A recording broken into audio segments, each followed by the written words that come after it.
Any city in America would have loved to play host to Art Basel's sister fair, but Miami Beach won the prize in 2002, and with it came a major boost in international prestige.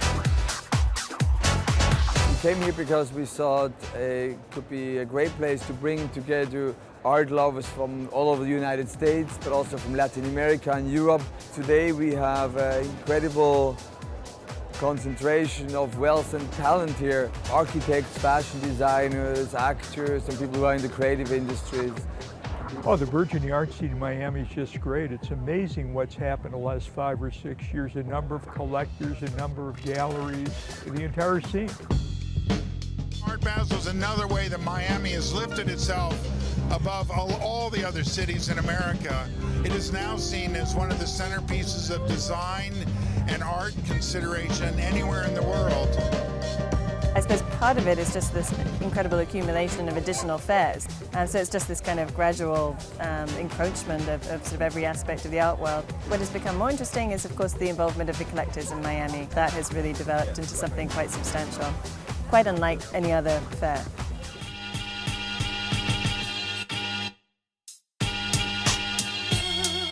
Having Art Basel come to Miami was a really big deal.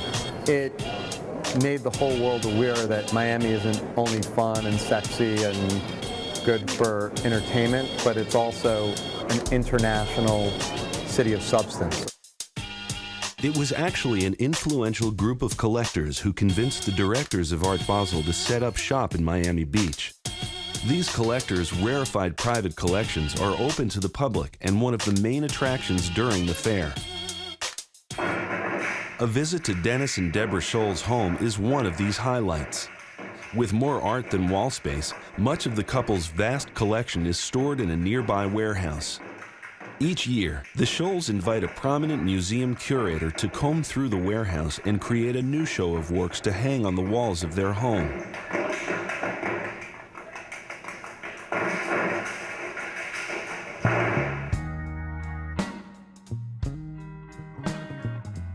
When we first started, it was really a way of simply having the collection be hung in a professional manner.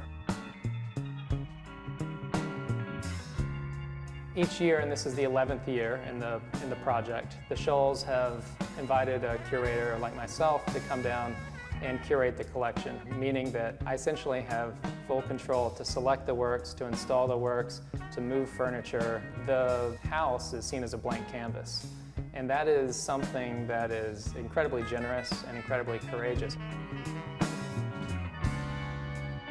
The very first year, we brought a guy named Douglas Fogel down. He did a beautiful job, but while he was doing it, he made us understand that we were giving up control of our home, and that's an odd thing.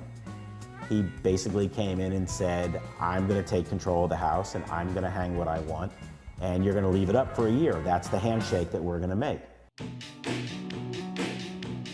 I've elected to create a couple themed rooms in the Scholl collection in their home, and one of them is in the den, which is more or less a music theme. It's creating a thematic focus in a specific room with artists that are somewhat disparate, and there's a couple curveballs in there. So it's not too didactic and heavy-handed, but it feels like a real music room.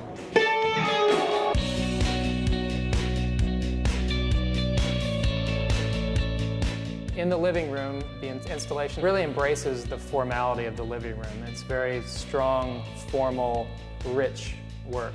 So, for instance, Arturo Herrera, this beautiful felt cavalcade coming off the wall, and if you see the way he cuts the lines, there's these subtle references to the looping lines of cartoons, and you can see it lip onto the floor. And across from that is a work by Joyce Pensado, and there is a very gestural drawing of Mickey Mouse that's just fantastic. And then the large wall is Carla Klein, this beautiful landscape over the highway, driving down the highway through the windshield and taking your own shot of it with the camera. So it's like you're the second passenger in the car, essentially. Every year when this happens, the first week or two after we do it, you kind of get up in the middle of the night to get a drink of water or something, you jump right away because you'll see a work of art that's there that wasn't there last week. And of course, you've had a full year with the same art, then all of a sudden it's gone.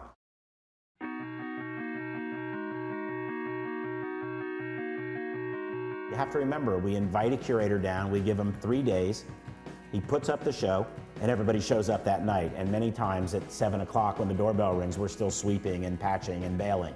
The party is a big, big party, and everybody comes out. It kind of kicks off the Miami art season. You'll see kind of a who's who of the Miami art community there. You'll see a lot of collectors. You'll see a lot of the dealers. You'll see a lot of the museum people. And most of all, and most importantly of all, you'll see the great working artists from Miami. They don't just appreciate art or decorate their houses with art. There's a kind of total immersion. It's truly an art collection that people live with, so you get to go into their bedrooms and their bathrooms and every place else. I think they're really inventive and incredibly brave to turn their house over to us curators to make it look really radically different year after year after year. It's really special. They've been collecting art for so long and have such a unique collection and have been following their instincts for so many years that to expose the artwork in the collection to the public in that way is awesome, really. That's the sign of a good hang, is when somebody like Trevor comes and builds an idea around something that's just up in the air and brings works together that speak to each other and really relate to each other, so that when you walk in, you can feel that kind of cohesion in the room. That's a fun time for us when we start to figure it all out. The Scholls are just one of several leading collectors who premiere new exhibitions during Art Basel Miami Beach. Coming up next, a look inside collections of Marty Margulies, the Rubel family, and Craig Robbins.